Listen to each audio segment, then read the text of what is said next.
Emily.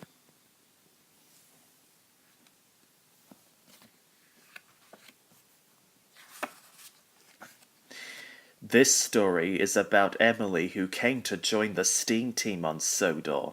At first, some of the engines weren't very friendly to her. Emily wondered what she had done wrong.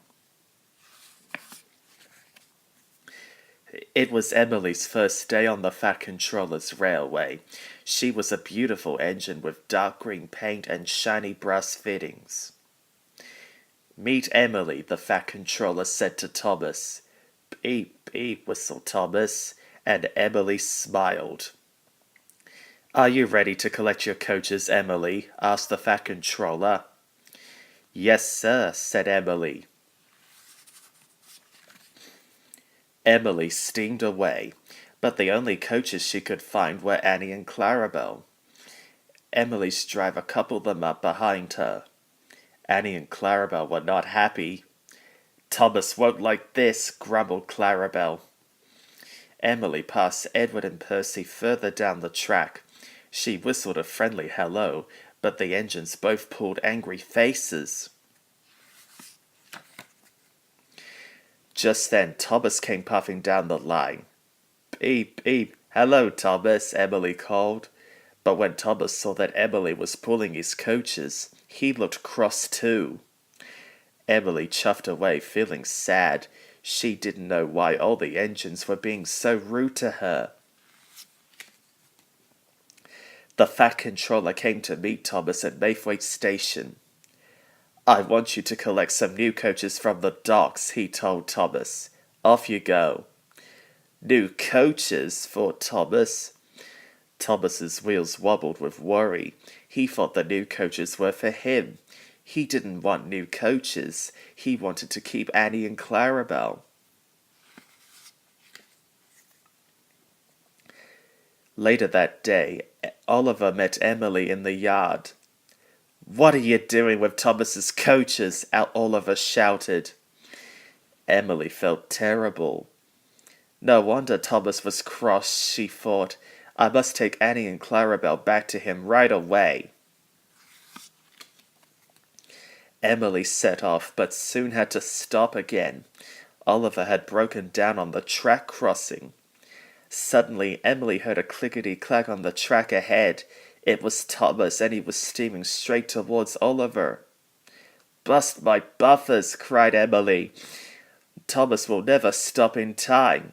She biffed Oliver, pushing him over the crossing just before Thomas rocketed past.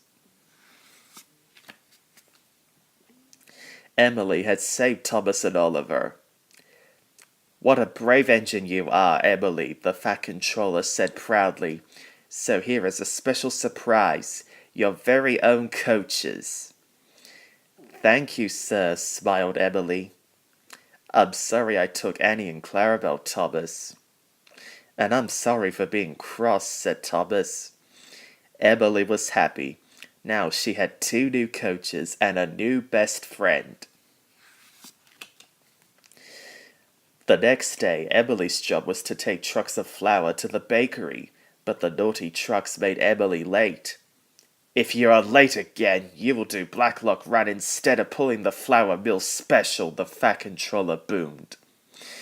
Emily promised to be on time. She didn't want to do the scary Black Loch Run. She had heard that a monster lived in the loch. But the next day, the trucks were naughty again. They made Emily set off too soon, and half the trucks were left behind. The bakery manager was not happy when Emily only delivered half the flour. She raced back to collect the rest of the trucks. Biff! Emily shunted them hard, but the trucks had taken off their brakes and rolled into the duck pond. Splash! What a sticky mess! The next morning, the Fat Controller came to see Emily.